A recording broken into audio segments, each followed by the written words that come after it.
ответ. Судный день, дорогие мои братья, пророк, алейхиссалату вассалам, говорит, когда воскрешит людей, воскрешит в том числе и алимов, и абидов. Абидам скажет, говорит, как приводится в книге Ат-Таргиб ва-Таргиб: войдите в мой рай по моей милости за те усердия, которые они усердствовали в богослужении. А алимам скажет, говорит, «Киф хатта ташфа алин-наси бима ахсанта адабахум». А ты, говорит, подожди, так же, как ты в дуне воспитывал людей, наставлял людей на путь истины, на путь рая, также сегодня, говорит, стой и делай шафаат этим людям, чтобы они тоже вместе вошли с тобой в рай, а не ты один, чтобы ты входил в рай.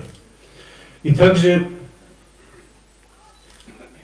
пророк, алейхиссалату вассалам, говорит, что Всевышний Аллах скажет: «Инни лям ада ильми фикум ли уаззибакум», говорит.